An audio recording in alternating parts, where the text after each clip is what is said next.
Well, I thought about it both ways. I thought Brothers Oh, Blitz, okay. but I was like, is Blitz Brothers, is that better sounding? And then I was like, I kind of like the sound of that, but it's like, oh, that's a band. And then Brothers Blitz, and actually Brothers Blitz makes more sense on a football sense because it sounds like a Yeah, play yeah, call, So yeah. it's Oh, like, yeah, it oh, let's does. call the Brothers Blitz, like as if Yeah, like both yeah. of the Bosas were on the same team or something. Like maybe that Right, would be right, something you would right. call. Oh, So yeah, that's a good yeah, point. yeah, yeah. Yeah. That's All right, kind of how I cool. imagined it. Run him, run him. Stay on him, stay on him. Got him, boys. Angela, that's a sack on the ball. Good job. Welcome to the now at the moment called Brothers Blitz Football Podcast, where we talk about NFL football here. So this is a bit of a trial run for us here as we work things out, and hopefully I can get better lighting for myself here. So I am. And I'll have to like hang decorations up now. That's right. I am Jordan, and this is. Fox. Yeah, there we go. All right. See, Jordan and Fox. Okay. Yeah. So we are doing a little tester here. We are brothers, and we like to blitz people. So that's how we came up with the name for that. So just as a fun little thing before we get into the actual NFL season, where we'll recap weeks and talk about teams and all of that. As a disclosure, we are both 49ers fans. That's how we grew up. So Yep. that We're will both be very huge that 49ers will fans. be some talk. I know people in the NFL world like to be able to call people homers for things, so you can call us homers for that. So we're just giving that one to you for free.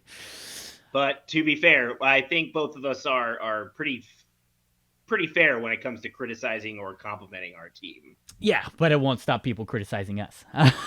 That's true. Yeah, that is true. But in that spirit, since this has just happened, we are recording this on Saturday, August 26th. So Trey Lance just yesterday was traded to the Dallas Cowboys for a 4th-round pick. So we're to figure might as well go ahead and do a quick take on that. So this will not be a full episode or anything, just a little thing to test things out and give you all an idea. Our takes, our reaction to it. Yeah. So I guess first, like, what was your reaction to? Well, maybe we should get your sort of general overall feelings of the Trey Lance stuff first.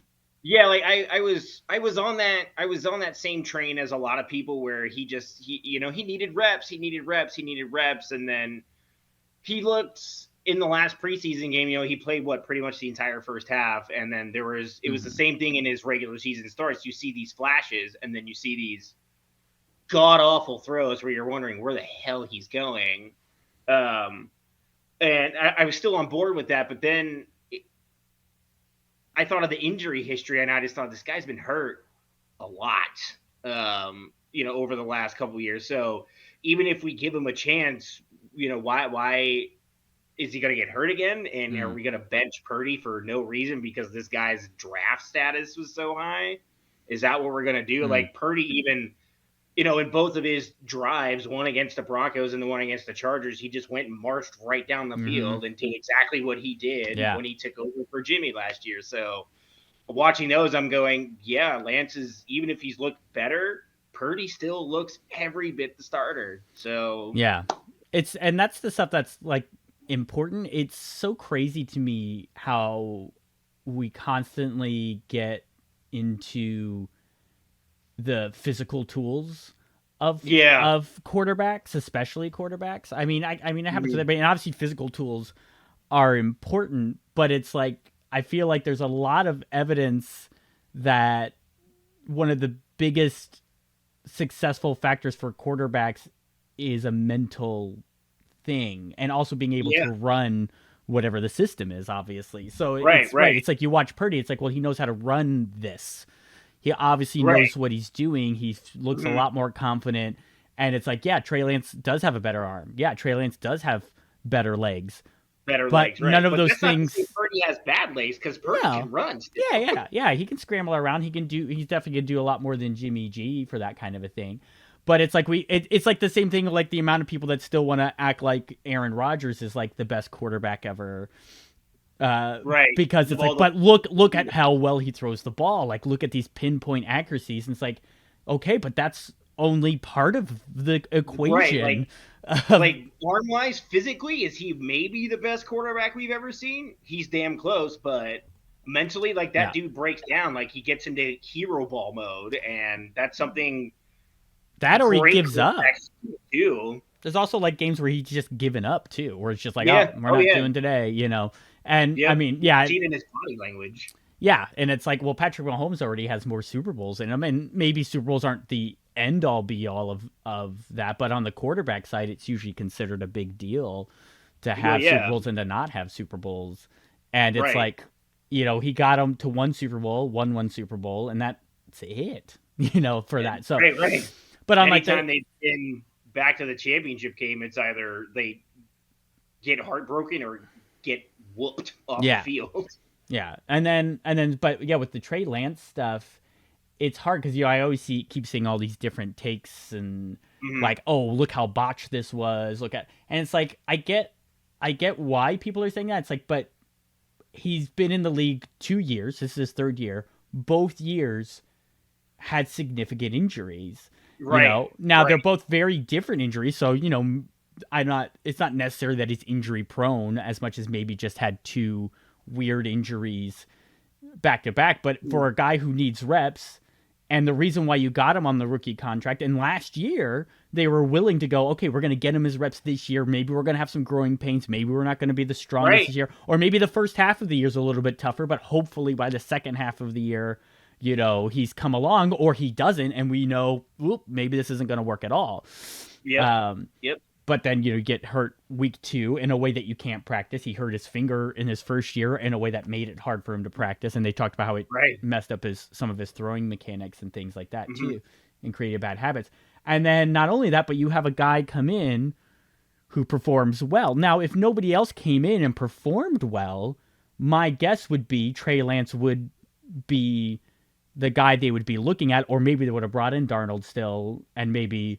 But then maybe it would have worked out a little bit better because you could have gotten Lance reps as like a QB2 or something. Right. Or, he still would have been, if Purdy didn't come along, Lance would have opened training camp getting QB1 reps. Probably. So I agree. I think they still would have brought in Darnold just as extra security as well. Yeah. Because, like, if you assume Jimmy G finishes the season, they don't win, Jimmy G still leaves, they still don't know what Brock Purdy looks like, what they have in him.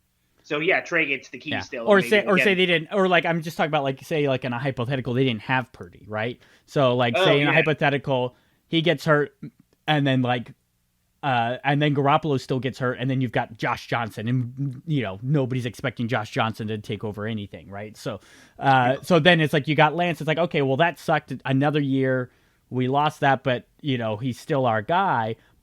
And I feel like that's what people aren't looking at enough. It's like, but if somebody else is showing you that they're already there and they're already giving you what you were looking for. Yep. Why would their obligation be to just the Lance? Their obligation's to the entire team. And the entire team is ready to, you know, obviously a playoff team that's been able to go very far. And it's still a lot of those guys. And that window's only so long. And it's like, well, he's doing it right now. Maybe Lance will get there, but we still don't know because even as the 49ers, like we've still only gotten to see a lot of him. We've only so much of him. And it's just sort of a sad circumstance of like, well, yeah, if he didn't get injured 2 years in a row, that completely ruined so much stuff. Yeah. But that's the nature of the game. Yeah. Like it happens. Yeah. I thought about the Seahawks when they signed Matt Flynn and then they draft Russell Wilson and he outplays him in training camp and people made fun of the Seahawks for that. Like, oh, why would you sign? Yeah, they paid Matt Flynn all this money, right? Right, because some guys just come in and play better than this guy. It's business, honestly. It's a game. It's how it works. Right. And the failure of the team would be to go.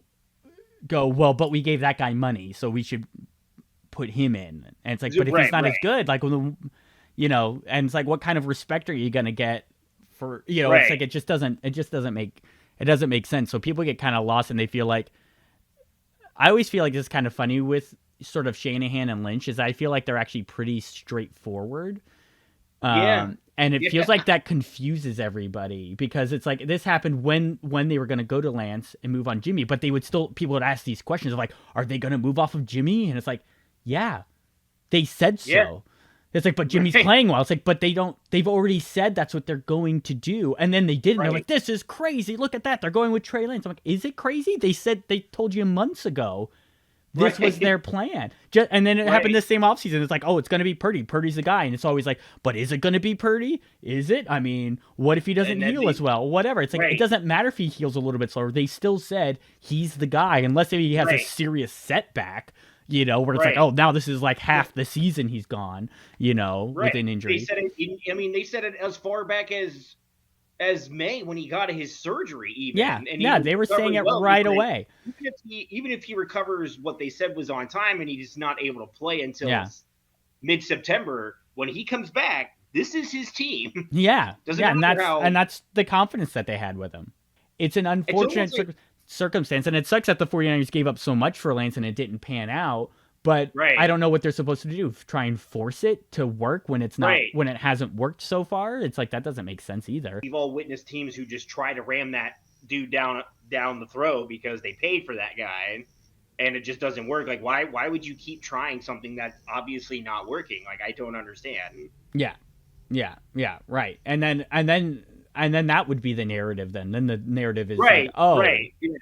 Wow. Like why would they force Trey Lance in there when Purdy's obviously ready and capable and all the players and they got this roster and they've got, you know, they're ready to win. So it's like, I know it's like one of those things where it like just doesn't matter, you know, it's always gonna, there's always gonna be some people. It just depends on where it's going. Because I saw another thing, I think it was from Ryan Clark maybe, was talking about like, why is San Francisco getting a free pass for messing up this Trey Lance thing? I'm like, who's giving them a free pass? I hear crap about it all the time. Yeah. Who are we got these crap people? About it when they made the champ trade. Yeah, like who are these people? Like, is he just not listening to anything? You know, like RG3 also blasted them today or yesterday after the trade came through for like the worst trade in history and all of this stuff. Right, and it's like, I mean, he also said, I think RG3 earlier in the week said something too, like, of something really similar to Ryan Clark. Like, why are we not blasting the front office more for botching this situation? Yeah. And I just thought, you guys blasted them when they made the trade, and you've pretty much blasted them ever since. Yeah. They're just winning, and I think it's kind of pissing you guys off. Yeah, well, and that's the thing. It's like technically, yeah, I mean, technically it is a bust, right? Because it's like that is true. 100%. And it sucks that we gave up three first rounders for a guy who just never materialized. So like that is true. Like it is just on a definition, like this is a bust. You know, you could even call it, because of the trade amount that was given up, one of the worst busts. But it's hard for me to say, but it was an institutional failure as much of a circumstantial failure. It's just things happened. Guy gets hurt 2 years in a row, and another guy comes in and starts playing really well. Oh, well, like, you know, you gotta make the best decision at that point is not to go, well, what did we do 2 years ago? Let's stick with that. It's like, why? That was 2 years ago.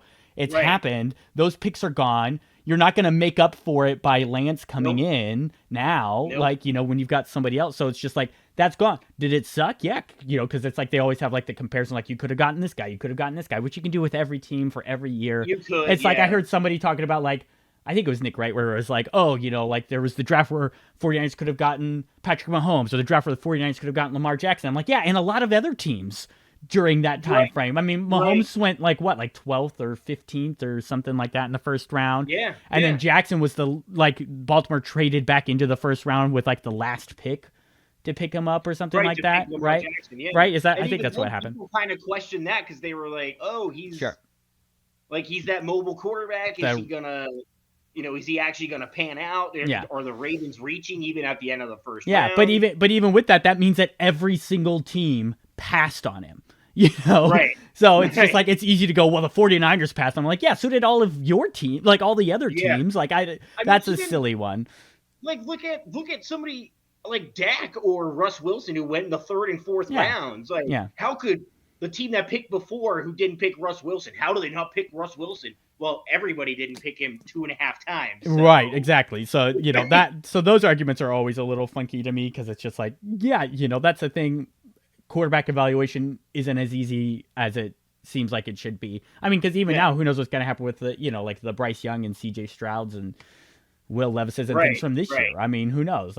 We could be laughing at the Texans a year from now or 2 years from now for CJ Stroud and be like, oh. Or look at how we laughed at the Cardinals after they picked Josh Rosen and they thought he was the future. And then 2 years later, they're like, yeah, get out. We're drafting Kyler Murray. And people are like, that's crazy. They just spent a first-round pick on this guy, Right.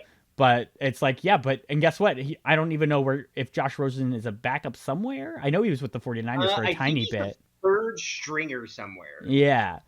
So it's just like, obviously that was a good decision. Why they're not going to stick on it. Like, well, we used the first round on him. And then like a year later, basically we're like moving off the guy. Wasn't it 1 year? I thought it was just 1 year on Josh Rosen. I think it may have been just 1 year. Yeah, I think. And that's why it was crazy. They're like, just a year ago, you picked this guy. And it's like, yeah, we picked this guy a year ago, and we don't think he has it. So we're going to pick a different guy who we think has it. Right. And that it's gonna be funny too if the 49ers win a Super Bowl with Purdy in the next couple years or even this season, everybody's gonna shut up. Yeah. Everybody. Well, yeah, because then now you're not gonna have the stuff to say. It's going to be, it's going to go the other way. Like, wow, what a genius move. Look how smart they were to not stick with Lance when it wasn't working out, Right. Or that the 49ers knew what they were doing the entire time. Yeah, which also isn't technically true either because, the guy you pick with the last round in the draft is not anybody you're expecting to. That's just a happy surprise. I mean, but there is still the credit, and this is the thing too. It's like, yeah, and now it doesn't mean they thought super highly of Purdy to pick him with the last pick of the draft, but there's still a lot of credit that when he started showing that he could do things, they went, okay, let's keep this guy on the roster, because there's plenty of 7th round picks that don't even make the 53-man roster. Right. And I think they wanted to draft Purdy a little bit higher. They talked about how their grade on him was a little bit higher than that, I think. Yeah. But they had some other guys too. They wanted other guys, and they felt like Purdy's still going to be around later. So, because they thought I think that they thought that they might even be able to get him as an undrafted. But once they got to that last pick, I think they thought, well, we don't want to risk it. What if somebody else tries to get him on a contract? So we might as well just use our last pick and just pick him up. Yeah. I think, So it's kind of crazy, all of that stuff. I have one other little thing about a little Kyle Shanahan take that I've been thinking about recently. Because of all the stuff around Kyle Shanahan. I've been thinking about this. Is to me, I feel like Kyle Shanahan in a lot of ways is at the moment Eagles Andy Reid. That's basically what I'm looking at. The one is everybody's like, oh, offensively he's great. He knows how to do these things, but he can't get over the hump is the big thing. Maybe there's a time management thing that's weird because Shanahan's had a few of those too. That was a huge thing on Andy Reid for a long time. It's he doesn't know how to do time management. He messes up games. He seems like a great coach. He seems like a great guy, but he'll never get you the Super Bowl. Look at the Eagles, and it's well, yeah, his biggest problem is Donovan McNabb was a good QB. But he wasn't a great QB. Yeah, he wasn't a great QB, and then he didn't. He had that. It just didn't. He got him to one Super Bowl, so sort of Jimmy G level here. It's maybe if we had Jimmy G for as long as they had McNabb, and then famously botched the time on that last drive. Right. So so there's some things of okay, that's kind of now. Of course, the hope would be is that Kyle Shanahan doesn't have to leave. And then go somewhere else, and then get a really good quarterback, and then start really winning. But it's so many people were like, "Oh yeah, he seems good," but would make so much fun of Andy Reid for so long, and then it turns out oh yeah, because just like we talk about all the time, every sports pundits, NFL pundits, things like that talk about all the time. It's it's all very hard without the right quarterback. It's just the challenge becomes so great, and it's not that it's impossible. It's just so much more improbable. It's so much harder. Yeah, and it's so. But once he got out of there, But then he got to the Chiefs. He had Alex Smith for a bit, so like they looked great for a while, but still again couldn't get through there. And then lo and behold, Alex Smith, just like McNabb, ended up being good, not great. Yeah, and now maybe Patrick Mahomes is too high of a thing to say because maybe it's like, oh yeah, he could only win with a generational quarterback who could threaten to be one of the top quarterback of all time. Because I think you could already argue Mahomes is in a top 10, and maybe I mean, well, talent wise, he's like way up there, but depending on how you like to look at your top quarterbacks with accomplishments and stuff, you could just say, well, he just hasn't had enough time. That goes back to what you said earlier about the mental part of that, and Mahomes has that.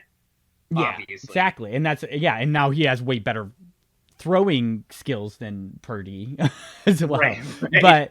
But it's like, but he could have all those skills, but if he didn't have the mental side to understand the game and how to run the offense and how to do that, the Chiefs they wouldn't be as good because the mental part's such a huge thing. So anyway, that's been my like recent view on Kyle Shanahan is like, I think it's sort of like an Andy Reid thing. He just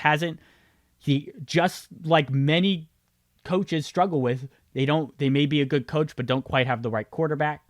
And then it feels like this is like the Andy Reid level where I mean, he's definitely a good coach. You can have your, different things that maybe you don't like about some people. There's some people don't really like things about some of his personality stuff, or whatever. But he's obviously a good coach. The amount of times that people like to talk about how hard it is to get places without a top quarterback, the amount of times people made fun of Jimmy G and like, how can the 49ers keep up with this guy? Like, there's no way he's going to get you where you want to go, but still get to a Super Bowl and come close to winning against a generational quarterback, by the way, is like all of these things say to me, good coach, good system. And he's also shown that he can adjust the system. So he's not like one of like an offensive coach who like, this is my offensive system, this is how we do things. And then once teams catch up, they go, but we got to just keep plugging away at the system. And it's like, well, no, you got to change your system. Like I know, there's been people who've broken that film down a lot about how they've gotten away from some of the zone scheme stuff. And, they've just altered how they do things a bit because defenses adjust and whatever. So like, so to me, it's like, it's hard. Cause like, I know people want to like, some 49ers fans or even just some other people on the outside are like, I don't know, like, is Kyle Shanahan the guy? I'm like, all I know is like, we got a really good coach and it feels like it's, like there's some stuff he could probably be better at, but I'd rather him get better at it here instead of getting rid of the really good coach and now he gets better at it somewhere else. And now we're trying to find it because there's only so many. I mean, the amount of teams that have to change. The last time the 49ers got rid of a head coach because he couldn't quite get over the hump was Jim Harbaugh, and then we wandered around in ambiguity until Shanahan came along. Yeah, right. Yeah, somehow. Like, so why are we doing this again? Why would we even attempt to do this again? Now, of course, we all thought Jim Tom Sula would work out, but it's a big surprise on that one. So, so it's just like, this is, and I know somebody's like breaking down like some of the 49ers like poor like first round picks that they've had since Lynch and Shanahan have been there. I think it's a fair criticism, but there's also a lot of really good picks that they've made in other rounds. So it's like, and that's so crazy. Like, people are so obsessed with the first round pick not working out. Like, or even if it's a first round pick where he was supposed to be really great, but turns out to just be like a little bit above average. Like, oh, they really missed on that draft because their first pick was bad or didn't work out the way they thought. But but all like rounds 2 through 5, there are like 3 of those guys are Pro Bowlers, one's an All Pro. Like, the draft was really good. It's just we're obsessed with that. They're obsessed with that first round pick for some weird reason. Yeah, even though most great teams are built from the entire draft. Right. So. Yeah. And it's just like, you want it to hit and, maybe they haven't hit as much as they could have with other things, but, it's like, I don't know. I mean, Bill Belichick chose Sony Michel in the first round one year. So, like, Right. I mean, there's plenty of, or like think about some of those Raiders receivers that were suddenly picked in the first round that definitely weren't first rounders. Or, Right. it's like these things happen. It happens to every team. I mean, even with the That's the Chiefs. thing. I mean, even with the Chiefs with Clyde Edwards-Helaire, they picked in the first round. Right. And now they're already on to Pacheco, It's like who was Right. way down in the draft list. Right. And then, but people don't talk about that because, well, now they won the Super Bowl twice in the last 3 years, Right. or 4 years, whatever. Right. And if the 49ers just sucked, then you just be like, well, these guys are just suck, right? And they're bad at what they do. But so it's like sort of like this weird thing. It's like because they're making mistakes, but they're also really good, but haven't won a Super Bowl, it's like the criticism goes up a level because if you're just really bad, you just get fired, right? So like people are just going to get fired and it's whatever. And we go, yeah, they just didn't know what they're doing. If you make those bad decisions or, like you just make decisions and sometimes they just don't work out and then you win a Super Bowl, then go, well, it doesn't matter. They're so good.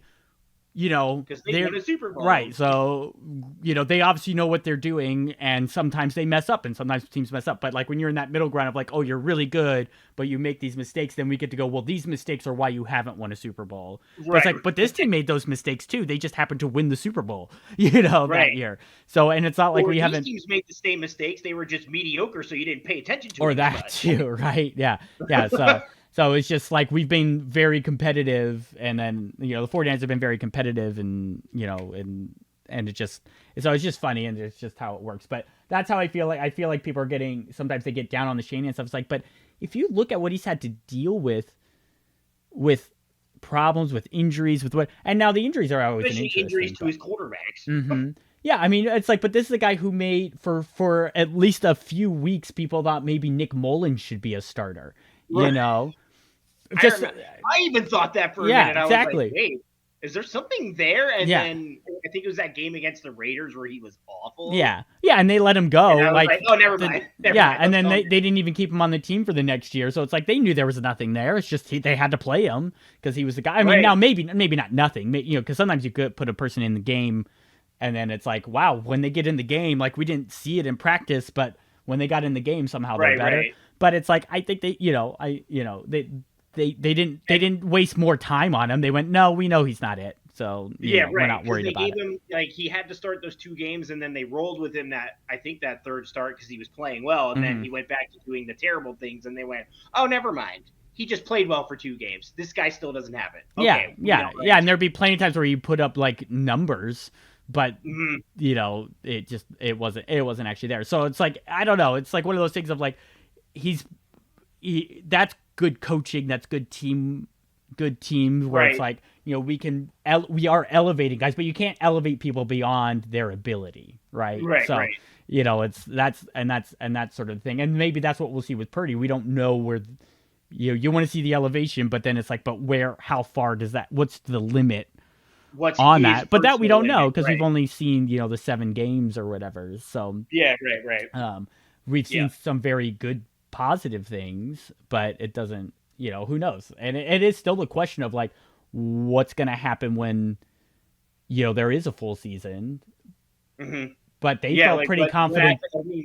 For me, what happens even in the first few weeks when now that you do have 8 to 9 games of film on him, along with all of his college film, but in particular his NFL film, defenses and defensive coordinators are going to adjust now. So how is Purdy himself going to adjust? Yeah. We don't know yet, but we're going to find out. Yeah.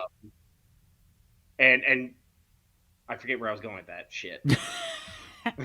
For me, I was going to say, like, for anybody saying we don't know what, Trey Lance is going to do because he doesn't have the reps. Well, Purdy's had enough reps, and now he's going to have to deal with defenses adjusting to him. Yes. Yeah.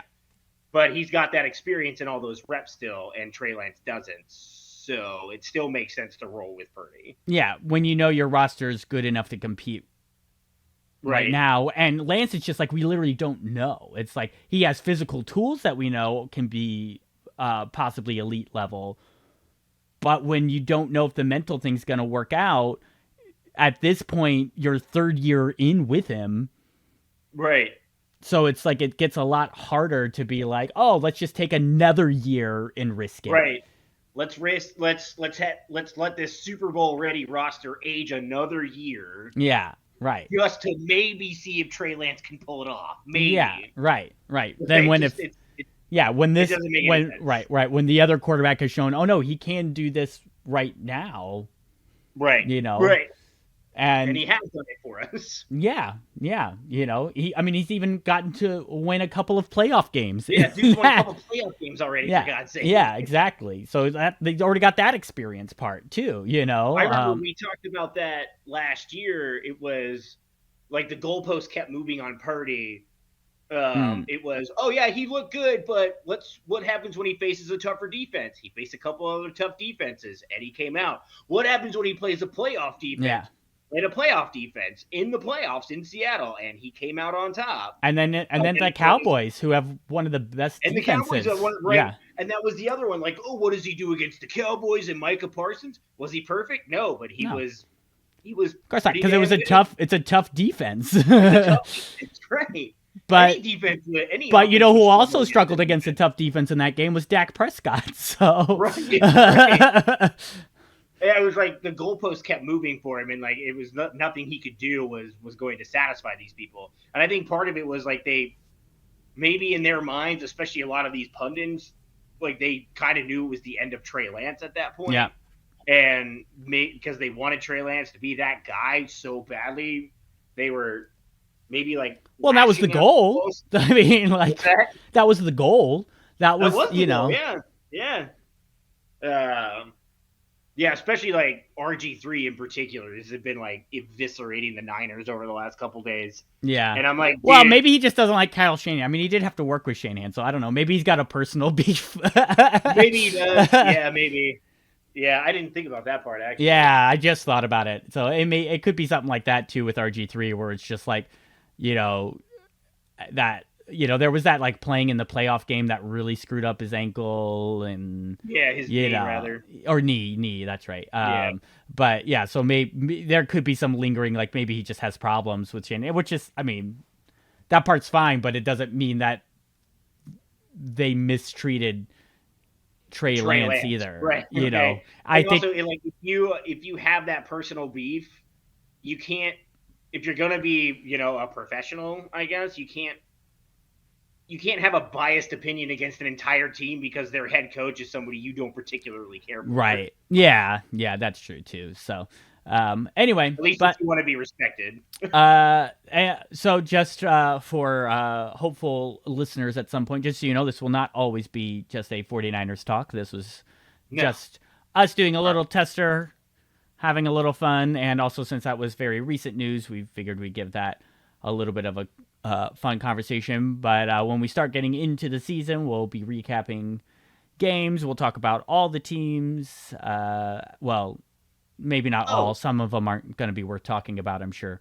But yeah, I think we'll be similar to other podcasts. You just go, do we want to talk about that game? Nah. Oh yeah, or maybe you got a couple lines about it real quick, and then right. You go on. Yeah. Or like on the Ringer, the NFL one. It's like, what were your thoughts on this game? That game was so boring. We're moving on. Okay. Yeah. Well, I was going to say one more thing. What's funny with all that, the quarterback stuff and controversy, he gets traded to Dallas and nobody's suddenly going, oh, is there a controversy now? Does Jerry Jones not believe in Dak anymore now that he brought in Trey Lance? Yeah, really the only talks I see are where people are like, oh, this makes sense as insurance in case Dak doesn't resign. Right. But his and Lance's contracts are going to end at the same time. But of course, Lance you could get at a much cheaper rate because he wouldn't have proved anything. Yeah. Right. So it's like, that could be flyer on him. A possible thing. I mean, I was surprised it was the Cowboys who took the flyer because people did talk about how we're like, oh, like maybe the Vikings or maybe the Lions or like teams like that where it's like, we're okay with who we have right now. But I guess in some ways, maybe the Cowboys are kind of like that. They could be a little bit like, we're okay with who we have now, but when we're not sure we're going to keep him, if he wants the same price tag, maybe we don't want to. We think he's very good, but do we think it's sort of like a Jimmy G level where we're like, yeah, this guy's very good, but he's not exceptional, and he can't raise the level of it. And Lance has that potential still, so... let's take a 4th-round flyer on him, and if he doesn't work out, cool. We just traded a 4th-round pick, and we're still free in a year or 2. Yeah, it's just also weird because they do also have Cooper Rush at a decent price tag for a backup. There, and they signed him to a 2-year deal, I think, too. So, so it's a little funky because now it's like, well, what are you going to do with Lance if you want to develop him? Would it be better to have him? Wouldn't it be better to have him in the second spot? But who knows? I don't know. So well, maybe they saw some regression in Cooper Rush this training camp and thought, ooh, I don't know. Maybe they don't feel comfortable with him as number 2 anymore. I mean, the sad part is I don't know if Mike McCarthy is going to be the best place for anybody to be for development and stuff, but he fell ass backwards into a Super Bowl title. So right. So I don't know. We'll see how that. I mean, we'll see. I don't know. Maybe we'll all get surprised this year, and we'll have to. Who knows? But anything else? No, I think that's it. So so we're going to be coming weekly, at least for now. We'll try to figure out a day and time. That way, it can be consistent. So, we have to talk with the producers and the funders and all the and all that. All our sponsors, we really got to get on the horn with them. The big wigs and stuff like that. For that. All right. Bye, everybody. Who's obviously all the thousands of listeners. Thousands. All right, later. Bye.